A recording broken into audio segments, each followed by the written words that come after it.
तो ये वक्त है 1980 का। एक छोटी बच्ची जंगल में अपनी फैमिली के साथ कैंपिंग करने आई है। नदी के करीब से गुजरते हुए उसे एक लड़की गाना गाती सुनाई देती है, जो इस छोटी बच्ची को फूल तोड़ता देखकर अपने पास बुला लेती है। इस लड़की का नाम था रोज, जो अब छोटी बच्ची को मैजिक ट्रिक्स दिखाने लगी। तभी न जाने जंगल में किधर से काफी सारे लोग आ गए, जो उस बच्ची को अजीब तरीके से देख रहे थे। बच्ची डर गई। तब रोज ने उसे कहा, घबराओ नहीं, ये सब मेरे दोस्त हैं। बच्ची डर कर चली न जाए, इसलिए रोज ने बच्ची का हाथ भी पकड़ लिया। जिसके बाद ये सभी लोग उस बच्ची के करीब आकर उसे मार देते हैं और तब हमें रोज की आंखें चमकती दिखाई देती हैं। बाद में हमें हकीकत पता चली कि रोज और उसके सारे साथी वैम्पायर्स के सैटेनिक कल्ट से थे, जो बच्चों को खाते या उनका खून नहीं पीते थे, बल्कि ये पूरी दुनिया से ऐसे बच्चों की तलाश करते थे जिनके अंदर शाइन हो। शाइन इस मूवी में गॉड गिफ्टेड मैजिक को कहा गया है। और फिर शाइन वाले बच्चों को मारने के बाद जो उनके अंदर से स्टीम निकलती है,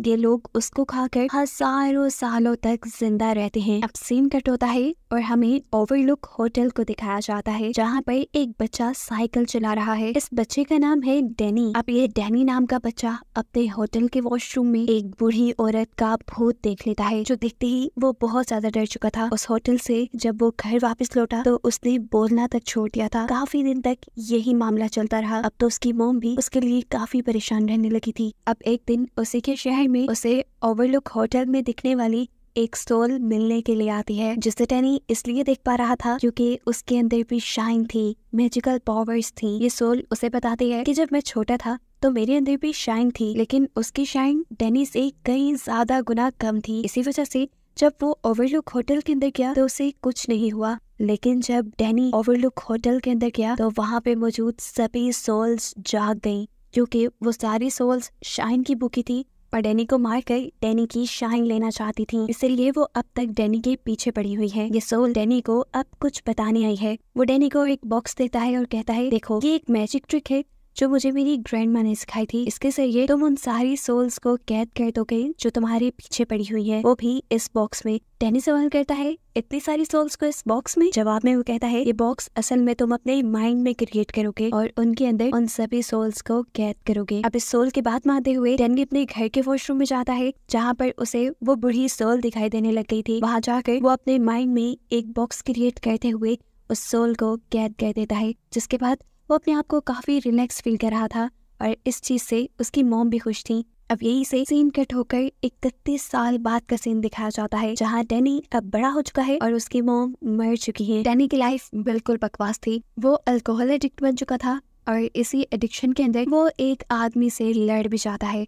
ये देखकर एक लड़की उससे काफी इम्प्रेस होती है और उसे अपने घर ले जाती है। सुबह में अब जब डैनी उसके साथ उठता है तो उसने देखा कि उसके वॉलेट में पैसे नहीं थे, इसलिए उसने लड़की के वॉलेट से पैसे चुरा लिए। और तब उसके पास मौजूद सोल ने उसे कहा, ये तुम गलत कर रही हो, लेकिन डैनी ने उसकी बात पे ध्यान नहीं दिया। सीन कट होकर एक थिएटर के अंदर हमें एंडी नामी लड़की से मिलवाया जाता है, जिसके अंदर भी शाइन थी और वो अपनी शाइन के जरिए किसी को भी हिप्नोटाइज कर सकती। वो थिएटर के अंदर कई लोगों को हिप्नोटाइज करके बेहोश कर देती है और फिर उनके वॉलेट से पैसे चुरा कर भाग जाती है। ये काम करते हुए रोज की नजर उसके ऊपर पड़ गई और उसने सोचा क्यों न इस लड़की को अपने कल्ट का मेंबर बना लिया जाए, जिससे बच्चे किडनैप करने में इन्हें आसानी होगी। अब रोज किसी तरह एंडी से मिलती है और उसे अपना कल्ट ज्वाइन करने की इनविटेशन देती है, लेकिन एंडी उनका कल्ट क्यों ज्वाइन करती और उनके साथ बच्चे किडनैप करने का काम क्यों करती? तब रोज उसे समझाती है, देखो हम वैम्पायर्स हैं और हम शाइन वाले बच्चों की स्टीम पे जिंदा रहते हैं, थोड़े बहुत नहीं बल्कि हजारों साल। ये सुनकर एंडी इम्प्रेस हो जाती है और उनका कल्ट ज्वाइन कर लेती है। शाम होने पर ये सारे वैम्पायर एंडी को अपने कल्ट में शामिल करने के लिए कुछ रिचुअल करते हैं, जिसकी वजह से एंडी को बहुत दर्द हो रहा था।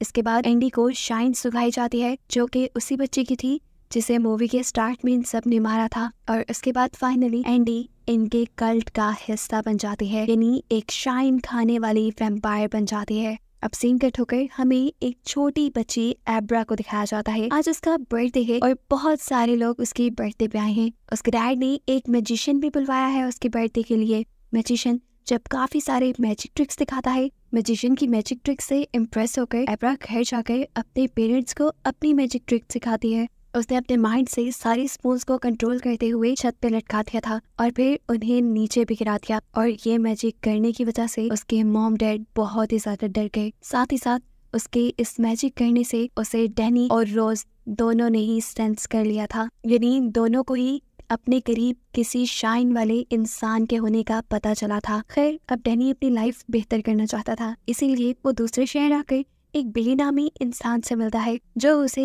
एक घर और एक जॉब दिलवाने में मदद करता है। वो यहाँ पर अल्कोहल भी छोड़ना चाहता था, इसके लिए उसने रिहेबिलिटेशन सेंटर भी ज्वाइन किया था। अब रात में जब वो सोने ही वाला था तो उससे एक लड़की और उसके बच्चे का भूत मिलने आए, जिसे देखकर वो बुरी तरह डर गया, क्योंकि अभी पिछली ही रात तो वो इस लड़की के साथ था। ये लड़की उसे बताती है कि रात में ड्रग ओवरडोज करने की वजह से वो मर गई और उसका बच्चा भूख की वजह से मारा गया। इन दोनों के मरने के बारे में अभी तक किसी को खबर भी नहीं है और इन दोनों की लाश अभी तक बेड पे पड़ी है। ये जानकर डैनी को सदमा लगता है। इसी सदमे को कम करने के लिए वो दोबारा अल्कोहल पीना चाहता था, लेकिन फिर वो नहीं करता। फिर अगले दिन हम डैनी को रिहेबिलिटेशन सेंटर में देखते हैं, जहाँ की एक सेल में उसे जॉब भी मिली थी। यहाँ पर ऐसे लोगों को रखा जाता था जो किसी बीमारी की वजह से बिल्कुल मरने के करीब होते थे। यहीं पर डैनी एक बूढ़े आदमी से मिलता है जो मरने के बहुत करीब था, लेकिन उसे मरने से डर लग रहा था। इसीलिए डैनी उसके पास जाता है और अपनी शाइन की पावर से उसे उसकी जिंदगी की अच्छी मेमोरीज दिखाता है और ऐसे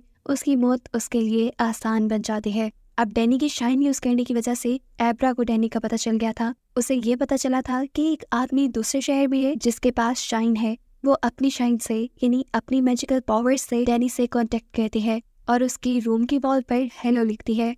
डैनी भी जान गया था कि ये काम किसी ऐसी बच्ची का है जिसके पास शाइन है। वो भी उससे बातें करने लग जाता है और एब्रा ये जानकर खुश हो जाती है कि वो दुनिया में अकेली नहीं जिसके पास शाइन है, यहाँ पर और भी बहुत से लोग हैं। खैर, अब यहाँ से कहानी 8 साल आगे जाती है और हम दोबारा डैनी को देखते हैं जो अब नशे बिल्कुल छोड़ चुका है और वो लोगों की आसान मौत में उनकी मदद करता है, यानी मौत के मुश्किल वक्त में वो लोगों को उनकी अच्छी मेमोरीज दिखाता है, जिससे उनकी मौत उनके लिए आसान बन जाती है। इसीलिए शहर में वो डॉक्टर स्लीप के नाम से मशहूर हो गया था। हमें देखने को मिलता है कि अपनी शाइन की वजह से एब्रा और डैनी दोनों रोजाना बातें करते हैं, लेकिन आज तक वो एक दूसरे से नहीं मिले। सीन कट होकर हम रोज और उसके कल्ट ग्रुप से मिलते हैं जो आजकल भूखे मर रहे थे क्योंकि शाइन वाले बच्चे उन्हें मिल नहीं रहे थे। रोज को अब पता चलता है कि उनके कल्ट ग्रुप का एक मेंबर जो लगभग 1000 साल का हो गया था, वो अब भूख की वजह से या ये कह लें कि शाइन ना मिलने की वजह से मरने वाला है। उसे बचाने के लिए रोज अब अपना थर्मस खोलती है जिसमें उसने काफी शाइन इकट्ठी की हुई थी, जो सुखाकर वो उस आदमी की जान बचाती है। जहाँ रोज का ही एक साथी एक और शाइन वाले बच्चे को आखिर ढूंढ ही लेता है, जिस बच्चे को ये लोग एंडी की मदद से हिप्नोटाइज करके किडनैप कर लेते हैं। ये लोग उसे एक करीबी पार्क में ले आते हैं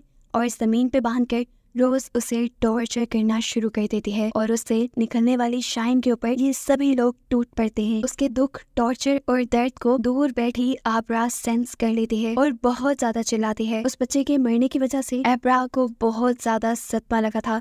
वो ये बात डैनी को भी दीवार पे लिखकर बता देती है कि एक मर्डर हुआ है। ये सभी वैम्पायर अब उस बच्चे की स्टीम लेने के बाद उसे दफना देते हैं और अब रोज अपने पूरे कल्ट को बताती है कि किसी ने उनको सेंस कर लिया है, कोई उनको जान गया है, किसी को पता चल गया है कि उन्होंने मर्डर किया है। और जिस बच्ची को ये बात पता चली है उसकी शाइन किसी आम इंसान से 1000 गुना ज्यादा है और अगर हम उसे पकड़ कर मार देते हैं तो हम उस बच्चे की शाइन से 10 साल तक जिंदा रह सकते हैं, वो भी बिना किसी को मारे। अब एब्रा, जिसे बच्चे की मर्डर की क्यूरियोसिटी हो गई थी कि आखिर उसे किसने मारा है, वो इंटरनेट पे गुमे हुए बच्चों के बारे में इंफॉर्मेशन लेती है, जहाँ पर उसे मरने वाले बच्चों का पता चल जाता है। अब वो उस बच्चे की मेमोरीज के अंदर जाती है और देख लेती है कि आखिर उसके साथ हुआ क्या था, उसका मर्डर किसने किया था। उसे अब वैम्पायर की कल्ट के बारे में पता चल चुका था। वो अभी उस बच्चे के मर्डर की और इन्वेस्टिगेशन कर रही थी कि एकदम से वो रोज के माइंड के अंदर पहुंच गई। रोज जो इस टाइम एक ग्रोसरी शॉप में थी, वो भी अपने माइंड के अंदर एब्रा को देख चुकी थी। वो उसकी शक्ल देखने के लिए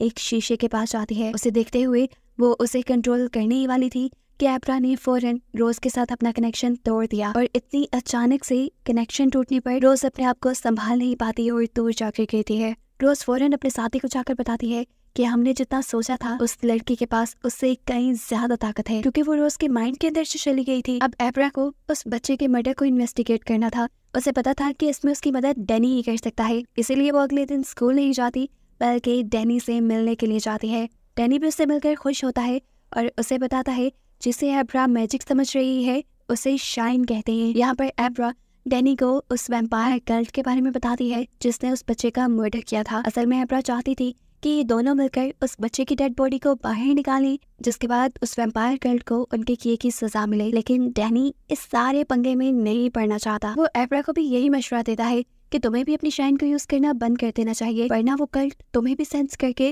तुम्हें भी मार डालेगा। फिर इनकी मीटिंग यही खत्म होती है और रात होने पर अब डैनी से मिलने वही सोल आती है जो बार बार आया करती थी। वो डैनी से कहती है तुम्हें एब्रा की मदद करनी चाहिए, वरना वो कल्ट एब्रा को ढूंढकर उसे मार देंगे। और रही बात मेरी, मैं अब हमेशा के लिए अपनी सोल्स की दुनिया में जा रहा हूँ, आइंदा मैं तुमसे कभी मिलने नहीं आऊंगा। ये सुनकर डैनी को थोड़ा दुख हुआ था, लेकिन अब उसने फैसला कर लिया था एब्रा की मदद करने का। सीन कट होकर अब हमें दिखाया जाता है कि वैम्पायर रोज अपनी बॉडी से अपनी सोल को अलग कर लेती है और फिर आसमानों में उड़ते हुए एब्रा की शाइन पावर को सेंस करते हुए उसके घर में घुस आती है। वो उसकी मेमोरीज में जाकर उसे कंट्रोल करके उसे मारना चाहती थी, लेकिन एब्रा तो उसके आने के बारे में पहले से ही जानती थी, इसलिए एब्रा ने उसके लिए एक जाल बिछाया हुआ था।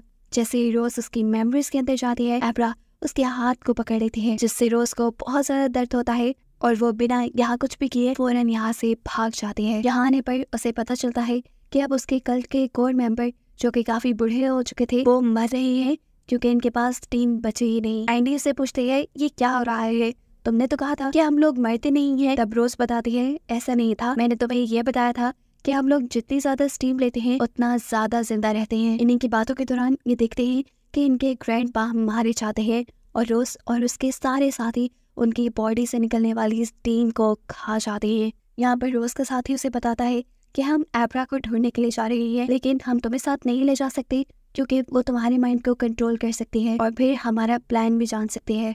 यहाँ एब्रा भी अपनी शाइन के जरिए डैनी से कांटेक्ट करती है और उससे बताती है कि उसने रोज के माइंड को काबू कर लिया था, जिससे उसे ये पता चला है कि ये लोग किसी भी वक्त एब्रा को पकड़ने के लिए आ रहे हैं। और ये बात जानते ही डैनी फौरन उसकी मदद को आने का डिसाइड करता है। डैनी अभी अपने दोस्त के साथ रास्ते में ही था कि एब्रा अपनी सोल को अपनी बॉडी से अलग करते हुए इनकी गाड़ी में इनके साथ आ गई। उसने डैनी को बताया कि मैंने एक न्यू ट्रिक सीखी है जिसकी मदद से मैं किसी के भी माइंड में जाकर उसके माइंड को कंट्रोल कर सकती हूँ। ये कहते ही वो डैनी के माइंड के अंदर चली जाती है, जहाँ उसे बहुत सारे बॉक्सेस और ओवरलुक होटल दिखाई देता है। खैर अब ये लोग पहुंच जाते हैं उसी जगह पर जहाँ पे वैम्पायर्स के ग्रुप ने उस बच्चे को दफनाया था। यहाँ डैनी का जो दोस्त उनके साथ आया था उसे बिल्कुल नहीं समझ आ रही थी कि डैनी और एब्रा क्या करना चाह रहे हैं, लेकिन फिर भी वो उनकी मदद करता है। और जब ये लोग उस बच्चे की लाश को जमीन से निकाल लेते हैं तो डैनी का दोस्त भी अब डैनी पे यकीन करने लगा था कि उसके पास कुछ तो पावर्स थे। ये मिशन इतना बड़ा था कि एब्रा अपने मॉम डैड को बताए बगैर तो कर नहीं सकती थी,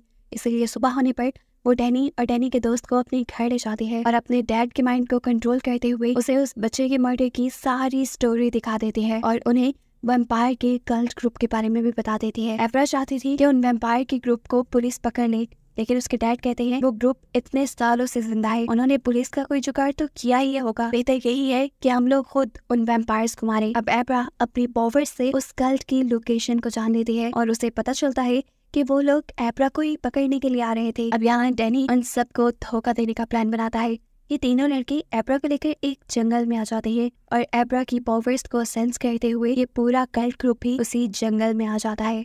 यहाँ आते ही इस कल्ट को एब्रा सामने बैठी हुई दिखाई दी। एब्रा को रिलैक्स करने के लिए एंडी ने अपनी हिप्नोटाइजेशन पावर का इस्तेमाल किया और फिर उसके पास आकर उसे बेहोशी का इंजेक्शन लगा दिया, लेकिन तब ट्विस्ट ये निकला कि उसने इंजेक्शन एब्रा को नहीं बल्कि उसके एक छोटे से डैडी को लगाया था। और ये सब जो कल्ट ग्रुप देख रहे थे ये सारा एब्रा का मैजिक था। उसने अपने मैजिक के जरिए यहाँ उन्हें कुछ और दिखाया। एब्रा असल में यहाँ थी ही नहीं। एब्रा इस टाइम अपने घर पे थी और हमें देखने को मिला कि वहाँ पे भी एक वैम्पायर पहुंच गया है जो एब्रा की इस चाल को जान गया था, इसलिए उसने अपने पूरे कल्ट ग्रुप को वहीं भेजा जहां एब्रा ने जाल बिछाया हुआ था और खुद वो एब्रा को पकड़ने आ गया उसके घर पर। यहाँ जंगल में डैनी, एब्रा के डैड और डैनी का दोस्त था जो एक एक करके शूट करते हुए इन वैम्पायर के ग्रुप को मारना शुरू कर देते हैं। दोनों तरफ से गोलीबारी शुरू हो जाती है जिसमें ज्यादा वैम्पायर ही मारे जा रहे थे। यहाँ अब एब्रा के डैड और डैनी के दोस्त की गोलियां खत्म हो गई थी, सिर्फ डैनी की ही बंदूक में गोली थी और जिंदा भी सिर्फ एक एंडी ही बची थी। डैनी जैसे ही एंडी को मारने के लिए बंदूक उठाता है डैनी उसे हिप्नोटाइज करते हुए सुला देती है और इससे पहले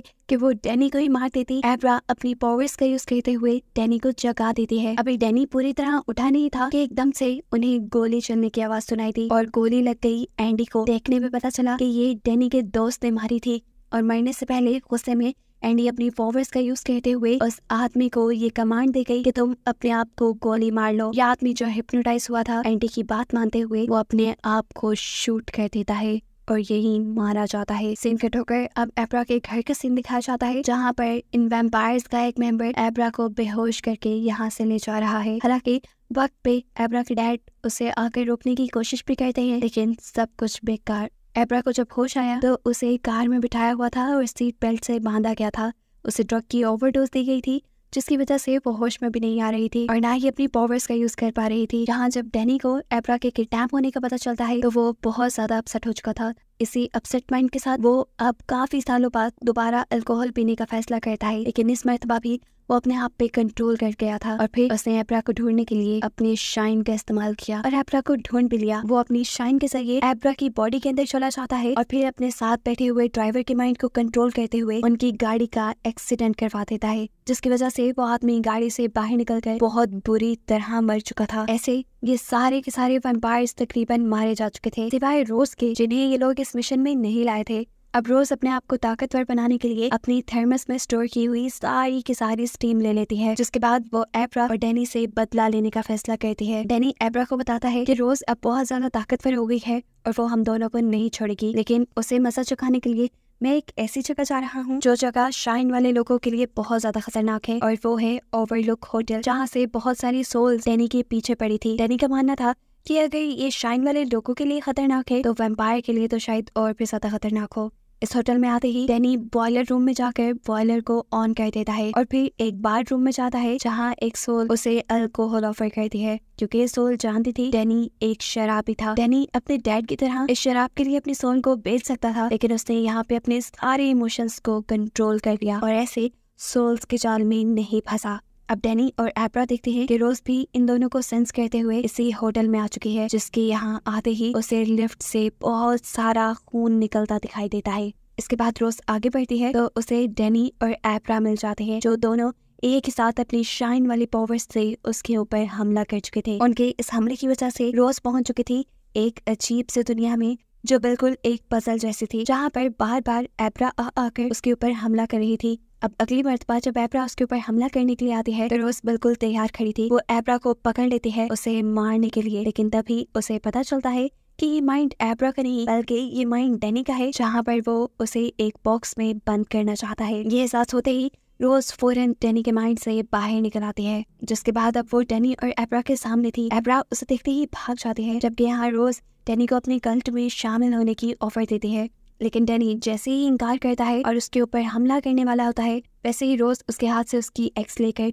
उसी के ऊपर हमला कर देती है। इस हमले से डैनी को बहुत ज्यादा दर्द हुआ था। रोज ने उसे उठाकर सीढ़ियों से नीचे भी फेंक दिया था। दर्द की वजह से उसके अंदर से उसकी शाइन निकलने लगी थी, जिसे रोज अब अपने अंदर ले रही थी। अब यहाँ पर रोज डैनी को मारने के लिए उसके माइंड के अंदर चली जाती है, जहाँ डैनी फौरन अपने माइंड के अंदर मौजूद सारे बॉक्सेस खोल देता है, जिसमें उसने ओवरलुक होटल के सभी सोल्स को रखा हुआ था। वो सोल्स जो कई सालों से डैनी के माइंड में मौजूद बॉक्सेस में बंद थी, काफी भूखी थी। वो वहां से बाहर निकलते ही किसी भूखे शेर की तरह एक वैम्पायर यानी इस रोज के ऊपर हमला कर देती हैं और उसे बुरी तरह मार कर खा जाती हैं। जिसके बाद ये सारी सोल्स मिलकर डैनी को भी अपने कंट्रोल में कर चुकी थी। वो उसे पोसेस कर लेती है और फिर डैनी अपने ही साथी यानी एब्रा को मारने के लिए अपनी कुल्हाड़ी लिए उसके पीछे भागता है। यहाँ पर एब्रा को भी इस होटल की सभी सोल्स दिखाई देती हैं और तभी उसके सामने डैनी भी आ जाता है। डैनी अपने आप को बहुत ही मुश्किल से उन सारी सोल्स के पोजेशन से निकालता है और एब्रा से कहता है, जाओ, मैंने यहाँ का बॉयलर रूम ऑन कर दिया था, यह होटल किसी भी टाइम फट जाएगा, तुम यहाँ से निकल जाओ, यहाँ की सारी सोल्स मारी जाएंगी। अब आखिरी वक्त में डैनी को उसकी मॉम की सोल दिखाई देती है, जिससे उसकी मौत आसान हो गई थी। बाहर खड़ी एब्रा इस पूरे होटल को जलता देख रही थी और वो होटल के जलने से ज्यादा डैनी की मौत की वजह से दुखी थी। खैर सीन कट होता है और हमें काफी दिन बाद का सीन दिखाया जाता है कि एब्रा से मिलने के लिए डैनी की सोल आती है, बिल्कुल वैसे ही जैसे डैनी से मिलने के लिए एक अच्छी सोल आया करती थी। हमें पता चला है कि उस होटल की सभी सोल्स अब एब्रा के पीछे पड़ चुकी हैं, इसीलिए डैनी ने एब्रा को भी वही मैजिक सिखाया है जो उस सोल ने डैनी को सिखाया था, यानी उन सारी सोल्स को बॉक्स में बंद करने वाला मैजिक। यहाँ पर किसी से बातें करता हुआ एब्रा को उसकी मॉम सेंस कर लेती है। उससे आकर पूछती है, किससे बात कर रही हो? एब्रा झूठ नहीं बोलती और बता देती है कि मैं डैनी अंकल के सोल से बात कर रही हूँ। मॉम, आपको पता है आफ्टर लाइफ भी होती है, जिस आफ्टर लाइफ के अंदर डैनी अंकल भी बिल्कुल ठीक है और मेरे डैड भी। ये सुनकर उसकी मॉम को भी अच्छा लगा था। जिसके बाद अब एब्रा वॉशरूम में गई थी उस बूढ़ी सोल को कैद करने के लिए, जिसे मूवी के स्टार्ट में डैडी ने बॉक्स में कैद किया था। और बस यही दिखाते हुए ये कहानी यहाँ खत्म हो जाती है।